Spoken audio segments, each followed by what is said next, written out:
नहीं होते हैं हाई कोर्ट के जजमेंट से, तो एनसीटी को उसी टाइम में क्या करना चाहिए, सुप्रीम कोर्ट चले जाना चाहिए था उस ऑर्डर के खिलाफ। बिल्कुल वो वहाँ पर लिया है, इसको आप फॉर्म भरने की अनुमति दीजिए, और उनके ही आदेशानुसार और निर्देशानुसार फिर इसमें जो है सो ये किया गया। उस टाइम में पटना हाई कोर्ट ने जब ये आदेश दिया और कुछ छात्र जब फॉर्म भर दिए, तो ये एक लोगों में।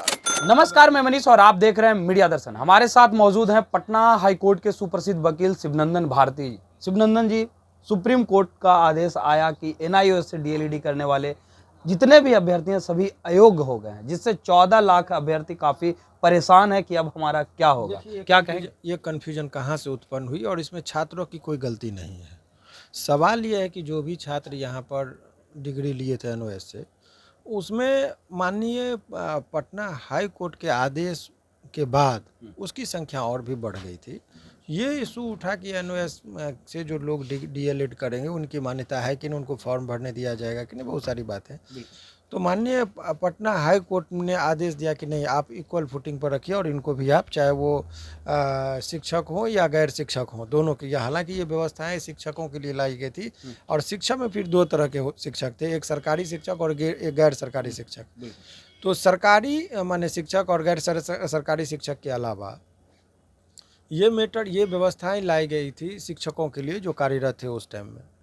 उसके बाद गैर शिक्षक लोग भी ये डिग्री को इन्होंने किया। 18 महीने का कोर्स उस टाइम में हुआ था।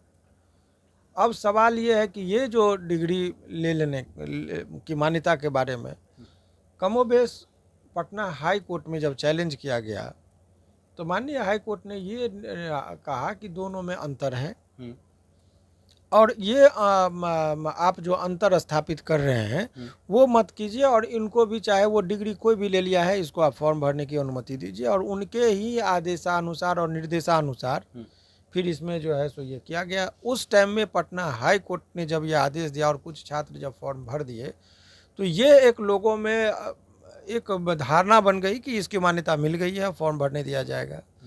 तो उसी टाइम में उस जजमेंट से यदि आप संतुष्ट नहीं होते हैं हाई कोर्ट के जजमेंट से, तो एनसीटी को उसी टाइम में क्या करना चाहिए, सुप्रीम कोर्ट चले जाना चाहिए था उस ऑर्डर के खिलाफ। बिल्कुल। वो वहाँ पर एनसीटी के तरफ से इसमें अपील में नहीं गए।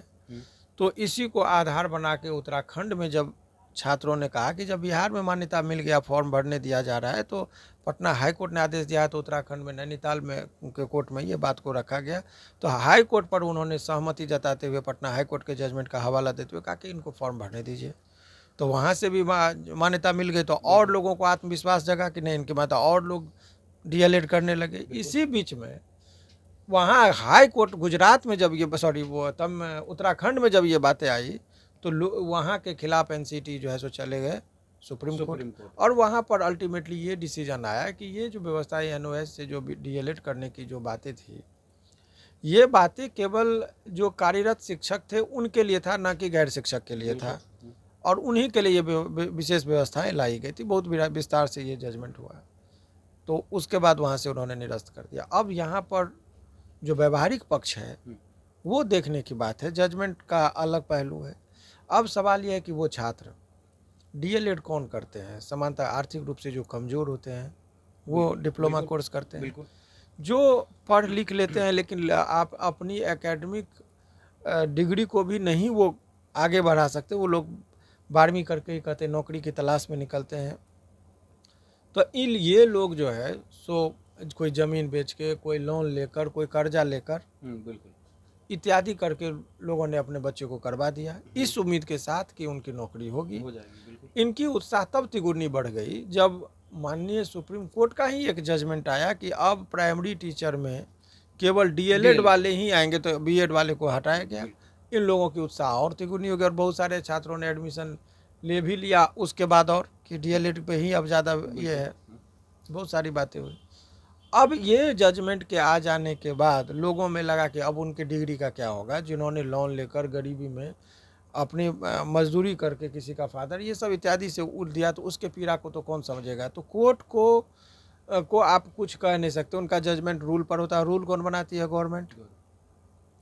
तो अब उस रूल में संशोधन करने की शक्ति जो है सो सरकार के पास है, और समुचित सरकार, चाहे वो केंद्र की हो चाहे राज्य की हो, उनके पास है कि वो नोटिफिकेशन निकाल के उसको गजट में पब्लिश यदि वो कराते हैं तो इन लोगों को राहत हो सकती है। यदि वो चाहे तो प्रावधान है, या संशोधन करने की जो विहित प्रक्रियाएं हैं उनको यदि ये पालन कर लेंगे तो ऐसी परिस्थिति में इन लोगों को राहत मिल सकती है, ताकि इस पर कोई संशय नहीं हो।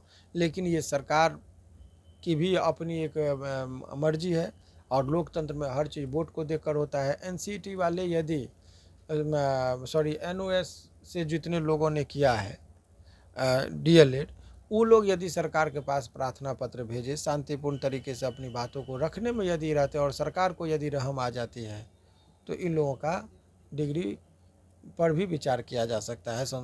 उस पर करते हुए संशोधन कर दे कि नहीं, इन लोगों को भी मौका दिया जा सकता है, विशेष अनुबंध प्रबंध इत्यादि किए जा सकते हैं।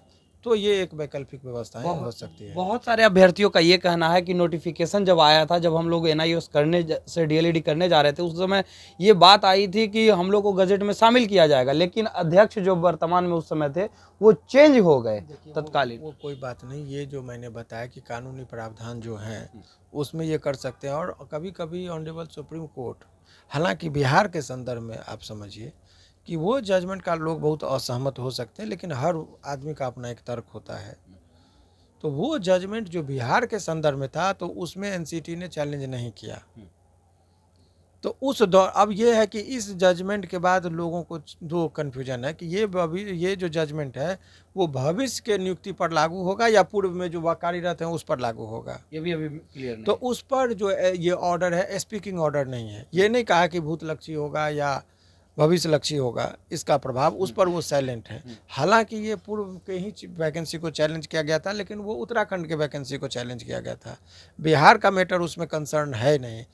तो ऐसे हालांकि बिहार के जजमेंट का हवाला दिया है, लेकिन बिहार के विज्ञापन को चैलेंज नहीं था, इसलिए वो फाइनल ऑर्डर में बिहार के वैकेंसी के बारे में साइलेंट है। तो इस रिजल्ट, ये जो जजमेंट है, इसके प्रभाव तो स्पष्ट तरीके से ये है कि भविष्य में अब एनओएस से जो डीएलएड की डिग्री लिए हैं या लेंगे, उनकी बहाली प्राइमरी टीचर के तौर पर नहीं हो सकती है भविष्य के लिए।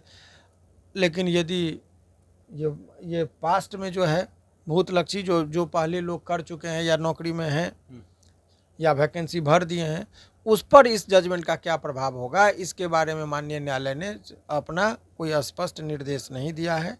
तो इसका मतलब होता है कि हम लोग जो इंटरप्रिटेशन करते हैं, उसका मतलब होता है मौन स्वीकारम लक्षणम अस्ति। यदि किसी चीज़ पर कोई चीज़ चुप है, इसका मतलब उस व्यवस्था को स्वीकार करते हैं। यानी कि पूर्व में जिनकी बहाली हो गई है, इस जजमेंट से पूर्व में जो उन्होंने डिग्री ले लिया है, उनकी मान्यता रहनी चाहिए। इस चीज़ को यदि वो क्लियर नहीं करते हैं और किसी को यदि त्रुटि होती है, तो सुप्रीम कोर्ट में यदि ये मामला जाए, तो वहाँ पर वो एक स्पष्ट गाइडलाइन आ जाएगा, तो क्या पता इन लोगों को राहत मिले। यही कानूनी प्रावधान है।